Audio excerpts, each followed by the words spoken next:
Avant de commencer le spectacle, je vous conseillerais de vous casser le nez. Hein, ça change absolument l'expérience. Comme la semaine passée, il y a un gars qui est venu me voir et il dit Hey Benoît, la première fois que j'ai vu ton spectacle, je voulais te casser la gueule. Mais cette semaine, je me suis cassé le nez avant de l'écouter et j'ai compris plein d'affaires sur ma vie.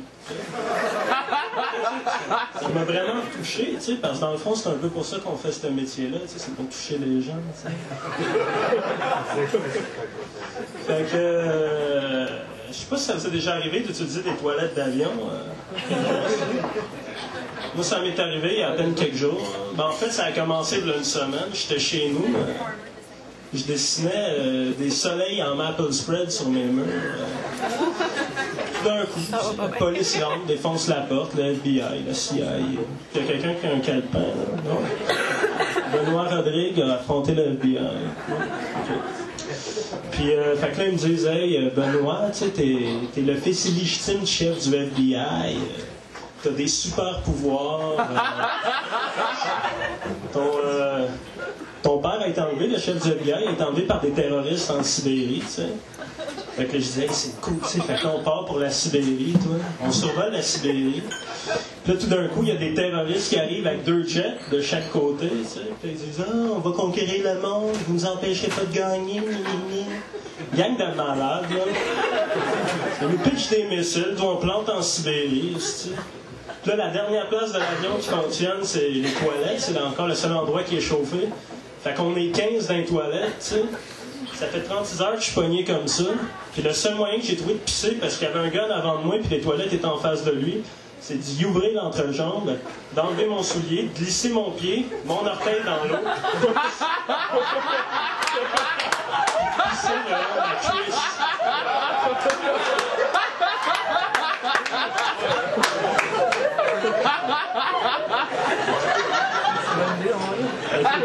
Tout ça pour vous dire, la prochaine fois que vous utilisez des toilettes d'avion, dites-vous qu'il y en a qui ont commis pire.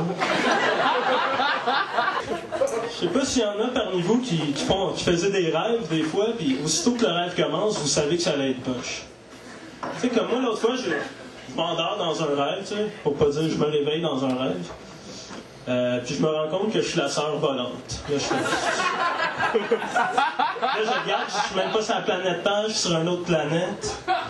Il y a des vaisseaux spatials qui apparaissent dans le ciel avec des drapeaux de Francine Grimaldi. Puis là, j'entends Benoît. Puis là, je me retourne, puis je vois, tu sais, Midget, l'espèce de petit extraterrestre des Flintstones, tu sais, qui vole dans les airs. Il est installé de même, puis il fait Oh, Benoît, tu sembles être dans un drôle de pétrin. Là, je fais comme le regarder, je le regarde dans le ciel, puis là, je me dis, fuck, je suis à la sœur volante. Puis là, je me dis, c'est que la nuit va être longue.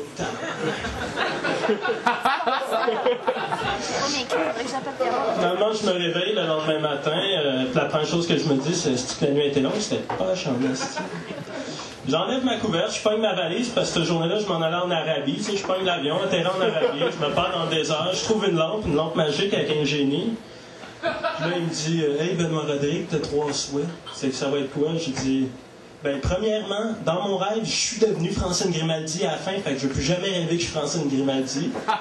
Deuxièmement, je veux plus jamais rêver que je suis la sœur volante. Puis troisièmement, je veux toujours, dans mes rêves, être au show de Céline Dion à Las Vegas. As-tu compris? Je sais pas. Puis là, il me regarde, tu sais, jase avec le génie, tu sais. Puis là, il me parle un peu de sa famille, puis tout. Puis à main, il dit Hey, Benoît, ça fait 7 jours que t'es pris dans le désert, t'as pas bu d'eau pendant 7 jours, pourquoi t'as pas souhaité trouver un oasis? Et j'ai dit, c'est pas à cause que j'aurais trouvé un oasis que j'aurais été heureux. Il était assez superficiel comme génie. Puis après ça, c'est une histoire totalement en paix. C'est mon quotidien, je m'inspire de mon quotidien pour faire là. Là, ça me fait penser, c'est à cause que j'essaie de compter le temps que mon numéro dure, parce que je suis un grand amateur de crème glacée napolitaine. Mais sauf que moi, je l'aime fondue, mais encore froide. Puis ça prend exactement le temps que mon numéro dure. Donc, juste avant de monter sur scène, je me suis mis un bol de crème glacée sur le comptoir là-bas, puis je veux juste être sûr de ne pas arriver et qu'il soit rendu chaud, parce que ça serait chien en esti. Je sais pas s'il y en a parmi vous qui connaissez le film Luc la main froide. Non? Avec la main froide, c'est un vieux film assez plate des années 60 où il y a un soldat qui avale 46 œufs à la coque d'affilée pour gagner un concours. Puis moi, cette scène-là m'avait marqué dans ma jeunesse. Fait que quand je suis devenu adulte, j'ai voulu la reproduire à mon tour.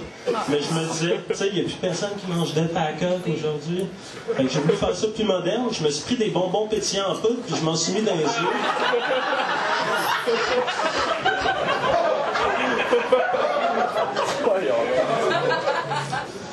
Puis je me suis envoyé 46 œufs Cadbury d'affilée. J'étais comme pas conscient à cette époque-là des effets de 46 œufs Cadbury dans un estomac. Surtout pas mâché, envoyé comme ça. C'était comme des bombes qui explosaient à mesure. Tu sais, quand l'acidité de mon estomac faisait un trou puis tout le liquide se répandait. Mes parents m'ont retrouvé une semaine plus tard. Je faisais du deltaplane nu au-dessus de la ville de Repentigny. Et je criais que moi aussi j'avais le droit d'être heureux. Frénétiquement. La police essayait de me descendre avec des fléchettes endormantes. Quand je suis rentré à l'hôpital, les docteurs ont dit à mes parents que j'avais juste écoulé 7% du sucre que j'avais accumulé avec les œufs. Puis que si je passais encore 2 jours comme ça, j'allais péter aux frettes.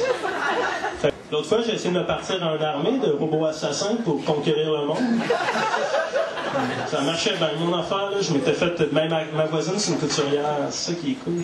Elle m'a fait un bel habit. Elle m'avait fait un bel habit super méchant. Elle m'avait fait un bel habit super méchant, là, puis j'avais le casque. Je m'étais fait un casque avec du papier d'aluminium. J'avais vraiment fier à l'heure. Mais là, tu sais, quand tu oublies des affaires niaiseuses, là, j'avais oublié que j'étais pour la paix, tu sais. Je m'en allais conquérir le monde, mais j'étais pour la paix, c'est une niaiseuse. Fait que là, j'ai vendu tous mes robots sur eBay, tu sais, puis avec l'argent, je me suis acheté une armée d'hommes-poissons, tu sais. J'ai encore oublié que j'étais pour la paix, tu sais. Je suis pas très concentré quand je fais ces affaires-là. Il y a trop d'affaires à gérer en même temps.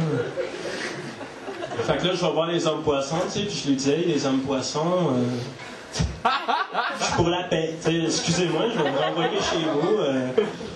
Je la ferai pas la guerre. Fait que là, tu sais, l'homme poisson, il fait comme OK, man, je comprends, tu veux pas faire la guerre, man, parfait, aucun problème. C'est-tu de fif? Tu peux me traiter de fif si tu veux, homme poisson.